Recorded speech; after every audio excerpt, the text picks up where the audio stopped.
Oke, oke teman-teman. Aku ingin menyapa dulu nih yang pertama. Halo guys, gimana kabar kalian selama seminggu ini? Kita tidak bertemu. Nggak deh kemarin kayak TB ketemu. Gimana nih teman-teman? Sedih. Kenapa sedih? Udah mulai sekolah offline. Karena nggak kenapa-napa. Bosan. Oh nggak apa-apa, moodian aja kali ya, bosan ya. Mungkin mood lagi kurang enak gitu. Ya, tapi nggak apa-apa, kita malam ini harus bersukacita ya, Nel. Bersukacita bersama-sama. Oke, kita akan mulai. Kalau misal kita akan menyanyikan lagu Lingkup Piku.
Mari kita bersatu dalam doa.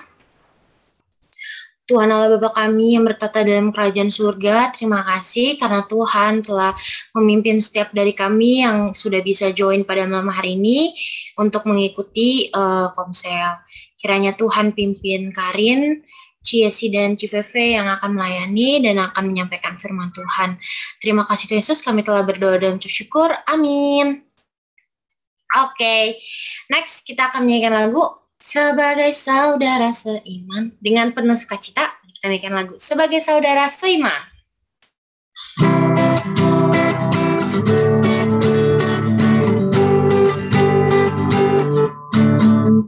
Oke teman-teman, ternyata ada kesalahan teknis sedikit. Mari kita menyanyikan lagu Dalam Yesus Kita Bersaudara.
bersaudara sekarang dan selamanya dalam Yesus.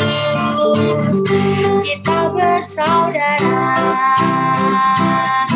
dalam Yesus, kita bersaudara sekarang dan selamanya dalam Yesus. Kita bersaudara. Oke. Selanjutnya kita akan masuk ke dalam firman Tuhan yang akan disampaikan oleh Cici. Mari kita mengangkat pujian, sujud di altarnya.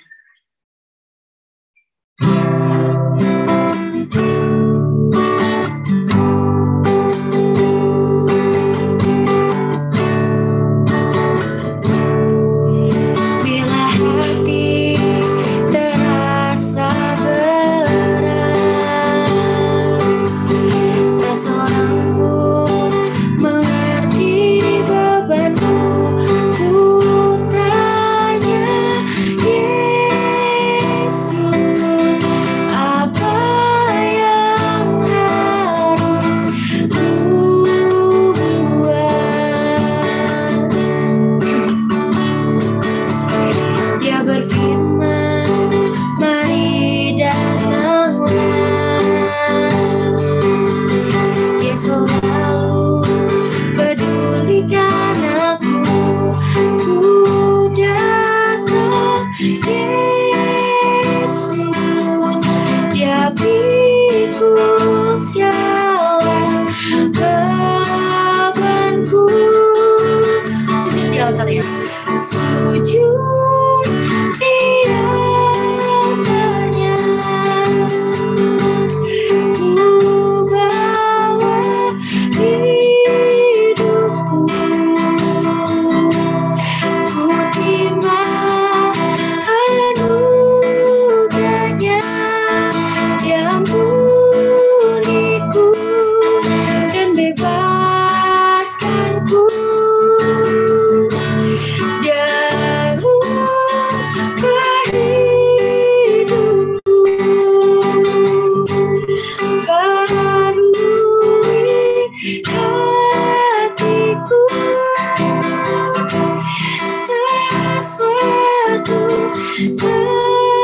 Terjadi saat datang di altarnya.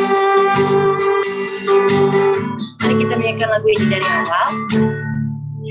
Bila hati terasa berat, tak seorang pun mengerti bebanku, ku tanya Yesus, apa yang harus ku buat? Dia berfirman, mari datang. Dia berfirman, mari datanglah. Dia selalu pedulikan aku, ku datang Yesus. Dia pikul segala bebanku. Sujud di altarnya, ku bawa hidupku,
Aku serahkan kepada Cici untuk menyampaikan firman Tuhan. Oke, thank you Karin. Oke, sebelum kita masuk ke sharing hari ini, mari kita bersatu dalam doa.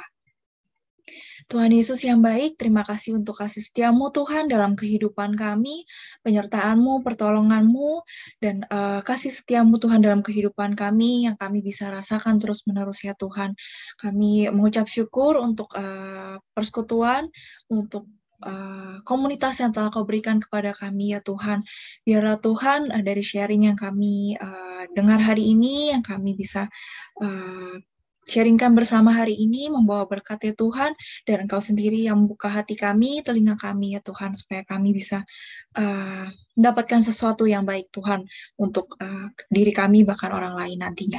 Makasih ya Tuhan, menyerahkan sharing kami ke dalam tangan-Mu. Dalam nama Tuhan Yesus kami telah berdoa dan mengucap syukur. Haleluya, amin. Oke, aku share screen dulu. Oke, udah bisa kelihatan kah? Oke, sip. Oke, hari ini judulnya tentang self-discipline, gitu, atau disiplin pribadi. Ya, disiplinkan diri sendiri, gitu kali ya. Oke, nah mungkin di sini kita lebih bahas ke habit ya. Kalau misalnya dalam keseharian kita, apa sih kalau kita coba renungin bareng-bareng ya, masing-masing kita renungin gitu. Habit apa yang baik di diri kita, dan habit apa yang kayaknya aku pengen rubah nih gitu. Habit apa yang selama ini kok kayaknya nggak membawa dampak yang baik buat kehidupan kita gitu. Apa ya kira-kira?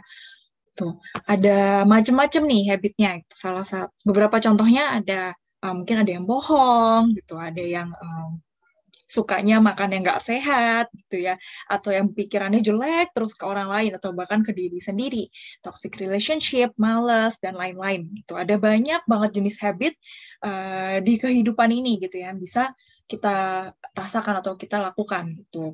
Nah, pernah nggak sih kalian pikir, aduh aku pengen stop nih kayak gitu, aku udah nggak pengen lagi punya habit ini, nggak baik nih untuk kehidupan aku ke depannya. Terus kamu ambil komitmen, gitu ya. Ambil komitmen, oke, mulai hari ini, misalnya kalau contoh, aku bakal diet, gitu misalnya kayak gitu ya. Aku bakal diet nih mulai hari ini, atau mulai besok, gitu. Terus habis itu kita udah komit, besokannya nih, kayak aku contohnya aku ke kantor.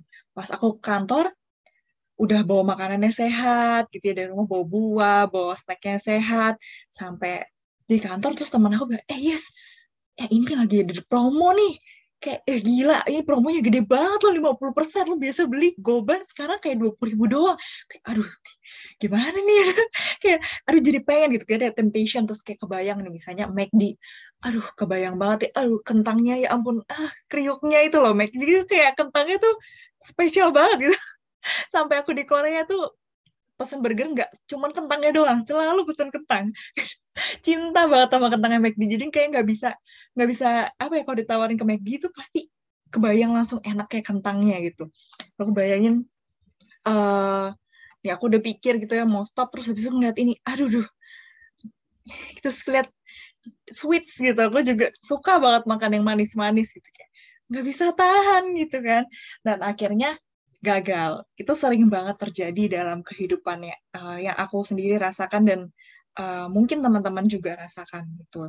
Seringkali kita punya komitmen yang simpelnya mungkin habit yang apa ya, kalau dibilang nggak terlalu parah lah gitu ya. Itu kayak makan makanan yang nggak sehat. Mungkin ada lagi yang lain. Mungkin ada yang berbohong, bahkan mencuri, atau bahkan nonton yang kurang baik, itu juga bisa ya. Nah, itu sulit banget untuk kita lepas dari hal itu. Nah, tadi yang kayak aku bilang, saat aku ditawarin McD, ya itu kayak ke-trigger gitu, langsung di bayangan aku, ya ampun dulu kalau aku makan tuh rasanya kayak enak banget gitu kan. Terus langsung kepikiran, aduh pengen beli gitu. Biasanya terus aku langsung, oke, jadinya beli gitu. Nggak ada yang bisa nyetopin gitu loh. Diri sendiri aja nggak bisa nyetopin gitu. Nah, salah satunya kalau kepikiran gini, kayak toxic relationship gitu ya. Seringkali kita putus, habis itu, tapi dulu tuh dia baik loh. Kalau lagi kayak gini dia baik. Atau pas sebenarnya dia mungkin lagi emosi aja kok gitu. atau kayak tadi McD rasanya tuh tapi enak banget, gimana ya gitu. Ada lagi juga yang sering aku alami nih, kalau misalnya pagi-pagi mau bangun kerja, udah setel alarm, yang terjadi adalah kematiin, tidur lagi. Ujung-ujung kayak gitu, sampai akhirnya, sampai udah segede gini. Udah segede gini mau kayak bangunin, ya sih, nggak ke kantor hari ini. Sering kayak gitu. Itu sering banget terjadi yang habit yang sulit untuk aku untuk lepas dari habit itu gitu. Nah, jadi kita mau sama-sama belajar sih di sini gimana sih caranya melepaskan diri dari habit yang nggak baik itu. Tuh ada 4 cara. Pertama reason, kedua resource, repetition, dan reinforcement. Ada 4 gitu. Nah, dari 4 ini, aku bahas satu-satu ya. Kalau yang untuk reason, kita harus menemukan satu alasan yang benar-benar bisa menjadi fondasi, yang menguatkan iman kita gitu lah, iman supaya tidak tergoda. Apa sih, kenapa sih gitu? Misalnya kayak McD tadi, aku nggak mau lagi makan yang nggak sehat gitu. Sekarang udah mulai berumur gitu kan, udah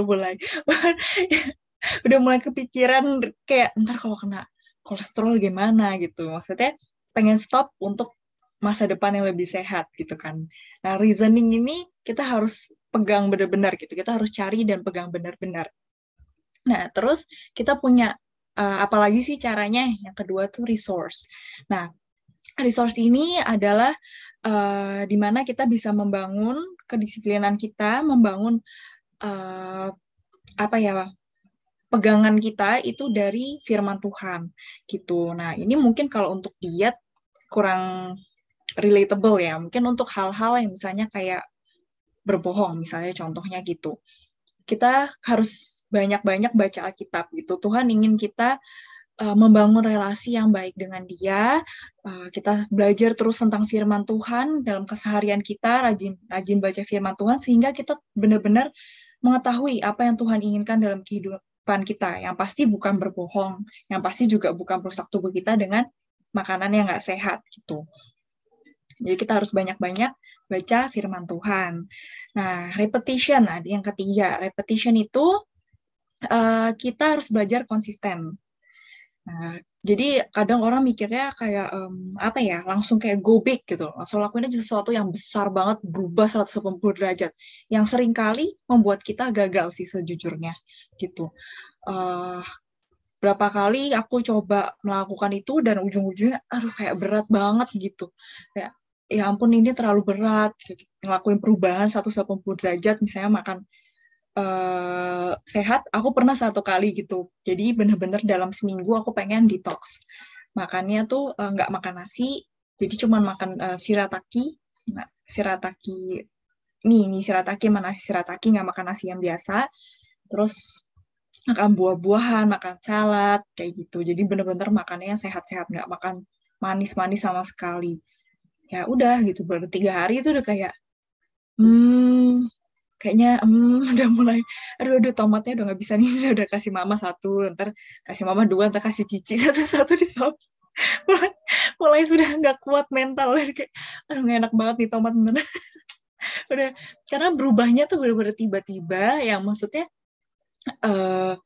kayak gimana ya, tubuh kita nggak bisa menyesuaikan dulu, pikiran kita juga nggak bisa menyesuaikan dulu, benar-benar berubah seperti itu. Bisa mungkin, tapi lebih efektif jika kita ambil small steps, terus baru nanti ke depannya slow but sure gitulah bahasanya yang sering kita sebut ya, slow but sure. Nah, terus caranya lagi mungkin menyingkirkan hal-hal yang nggak sehat itu gitu. Kalau dalam case aku gitu ya, misalnya kayak kita dulu tuh pas aku di Korea sempat juga kayak gitu, dan aku benar-benar nggak punya snacks yang nggak sehat sama sekali, nggak punya, cuma punya apel sama yogurt gitu, sama ada kayak crackers sayur kayak gitu misalnya. Nah itu jadi removing hal-hal yang bisa membuat kita jatuh lagi ke dalam cobaan itu kayak kalau aku pas lagi nyiapin itu aku pikir agak mirip-mirip sama doa Bapa kami gitu ya, jangan bawa kami ke dalam cobaan, tapi lepaskanlah kami daripada yang jahat. Gitu. Nggak tahu ini bener apa enggak. Maksudnya aku entah kenapa kepikiran itu. Oke, mungkin maksudnya dalam beberapa hal tuh kita tergoda tuh gara-gara ada pencobaannya tuh deket gitu ya. Gitu aku kepikiran ya. Seringkali sih kayak gitu. Jadi hal-hal yang bisa trigger itu kita harus benar-benar hapuskan dari kehidupan, singkirin semua. Itu kalau kayak toxic relationship, bahkan teman-teman yang kayak masih mendukung, nggak apa-apa lah kamu balik lagi sama dia, udah hapuskan semua teman-teman itu ya, hilangkan semua itu. Nah itu jadi agak-agak nyambung nih ke reinforcement. Nah reinforcement ini apa? Kayak komsel kita gini. Jadi kita punya komunitas atau apa ya, backup lah yang bisa motivasi kita untuk nggak lari dari tujuan kita yang sebetulnya, tujuan yang lagi kita mau capai gitu. Berapa kali dulu aku pernah ada sebuah masalah, terus kalau Karin inget ya, dulu aku cerita ke Karin dan Karin yang terus ingetin aku gitu. Ya. Karin yang terus ingetin, Ci, jangan lagi loh, Ci. Selalu diingetin Karin. Nah, itu sesuatu yang Tuhan tuh karuniain buat kita loh. Kita udah punya nih teman-teman komsel ya, yang semua bisa buat kita sharing ya, kakak-kakak, mau teman, mau adik yang kita bisa buat sharing dan bisa menguatkan kita gitu. Jadi jangan salah punya teman. Pilih teman yang baik dan punya komunitas yang baik seperti komsel ini. Nah, ini aku ada beberapa ayat yang aku coba cari. Karena kemarin nggak ada itu Sari, semoga nggak melenceng ya dari tema yang diinginkan. Nah, yaitu dari Yakobus 1 ayat 21-25. Sebab itu buanglah segala sesuatu yang kotor dan kejahatan yang begitu banyak itu, dan terimalah dengan lemah lembut firman yang tertanam di dalam hatimu, yang berkuasa menyelamatkan jiwamu.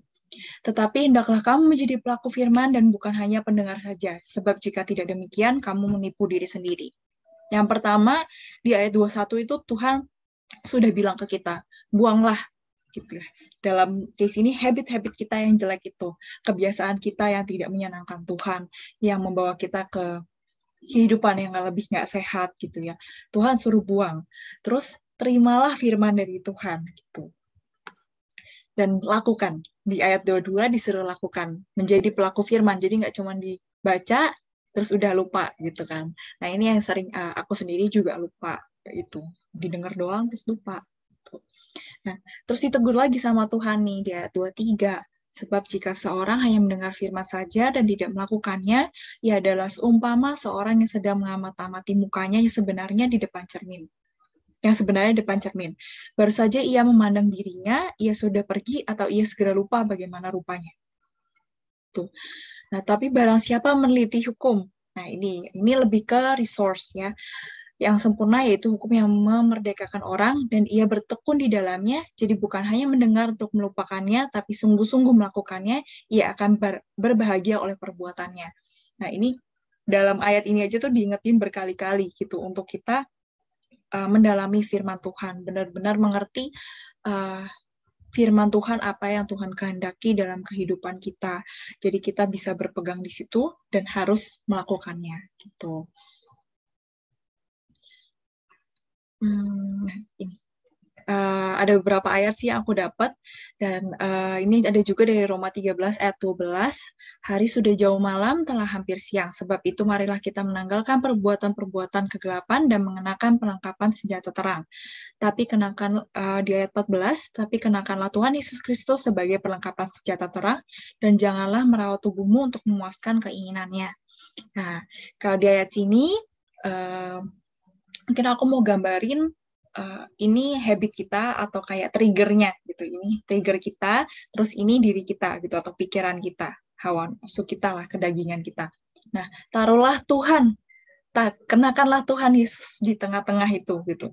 Maksudnya untuk menjadi benteng kita, shield kita gitu, menjadi shield kita, supaya jadi dari keinginan kita nih, dari habit jelek kita ini nggak langsung nembus ke kita, tapi Roh Kudus yang akan mengingatkan kita terus, jangan loh gitu, ingat nggak kemarin kamu komitmen seperti ini, ingat nggak Tuhan berkata apa tentang berbohong, tentang marah-marah kayak gitu.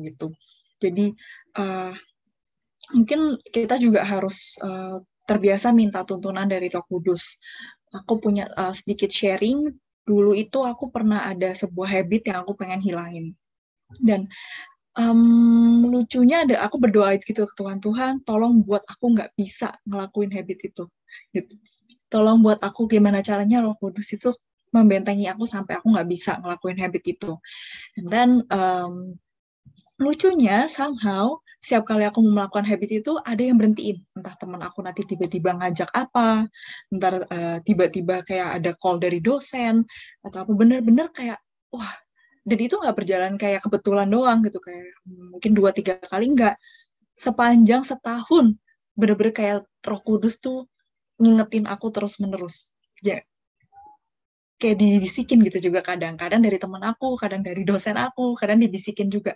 Ya sih, stop, kayak gitu. Nggak boleh kayak gitu lagi, stop gitu, bener-bener kayak ada suara gitu. Nah, mungkin aku juga, mungkin teman-teman juga, kalau kita punya habit yang kita mau hilangin, hal-hal kebiasaan yang kita mau hilangin dan kita susah, kita sama-sama belajar untuk meminta Roh Kudus betul-betul membentengi kita dan mengingatkan kita. Dan itu it works gitu. Kayak iklannya Elmen, trust me it works. Nah, untuk yang ini ada sedikit tambahan ayat untuk yang reinforcement gitu. Kembali lagi, tadi kayak aku sempat sharing, kita harus memilih komunitas yang benar gitu, karena itu sangat penting. Memang pergaulan yang benar itu akan bawa kita ke jalan yang benar juga. Di 1 Korintus 15 ayat 33, janganlah kamu sesat, pergaulan yang buruk merusakkan kebiasaan yang baik. Nah, kalau boleh cerita, tadi itu pas aku lagi ketik ini, bikin PPT-nya, terus aku baru ini tuh pas, ini tuh kayak, ntar terspoil ya, ini tuh kayak ayat penting lah buat cici aku, gitu. Dan dulu dia pakai untuk password di Facebook. Ntar terekspos. Nah, mungkin nanti bisa di-cut aja. dibipit. Nah, ini dia pakai untuk sebuah password gitu lah. Nah, dia pakai untuk mengingatkan diri dia sendiri supaya jangan sampai kecanduan main Facebook. Zaman dulu pas Facebook pas awal-awalnya lagi hit-hitnya lah kayak Instagram sekarang gitu ya. Jangan kecanduan sampai dia bikin kayak gitu biar diingetin. Ya diingetin katanya sama Tuhan kayak gitu. Ya, untuk yang Roma 1 ayat 11 sampai 12 ini ayat yang bagus banget sih, yang aku rasa perlu kita ingat. Roma 1 aku tulisnya 24 ya. Ntar ini kayaknya ayatnya salah. Dari mana ini ya? Nanti aku coba cari lagi. Dan marilah kita saling memperhatikan supaya kita saling mendorong dalam kasih dan dalam pekerjaan baik. Janganlah kita menjauhkan diri dari pertemuan-pertemuan ibadah kita seperti dibiasakan oleh beberapa orang. Tapi marilah kita saling menasihati dan semakin giat melakukannya menjelang hari Tuhan yang makin dekat. Jadi kita harus ingat kalau misalnya Tuhan udah mau datang nih guys. Nggak lama lagi gitu ya. Kita harus siap-siap dan bawa orang-orang komunitas yang baik semakin dekat ke diri kita supaya kita juga bisa semakin baik gitu dan semakin sempurna di hadapan Tuhan, membuang habit-habit jelek kita itu. Gitu. Oke. Nah, sharing aku gitu aja hari ini. Nggak pendek banget ya sharingnya. Intinya sih sama-sama belajar. Aku juga banyak habit yang aku masih sulit untuk hilangin.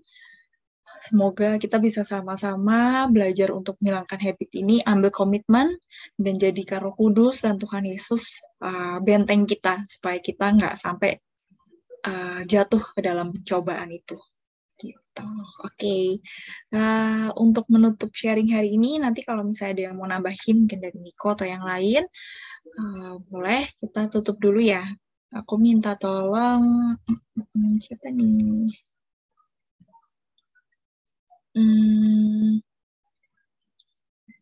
Jessica, pimpin doa boleh nggak? Pimpin doa tutup. Jessica, halo. Ada kah? Jessica, oke. Kalau Jessica nggak ada.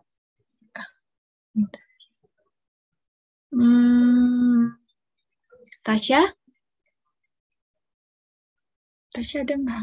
Tasya. Main yuk. Tasya boleh minta tolong pimpin doa tutup, Firman?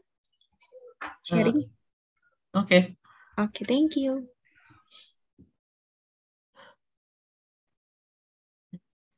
Teman-teman, mari kita berdoa. Tuhan Yesus, terima kasih karena menyatukan kami kembali pada malam hari ini.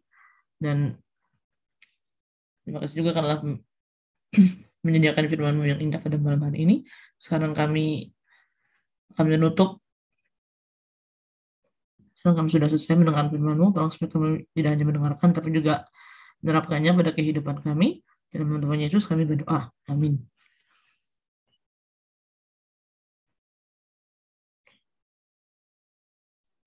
Aku kembalikan kepada Karim.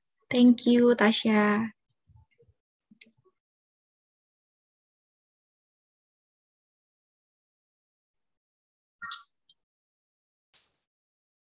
Iya, oke. Thank you, Jesse dan Citasya. Thank you banget, Jesse, untuk sharing firmannya. Oh, teman-teman.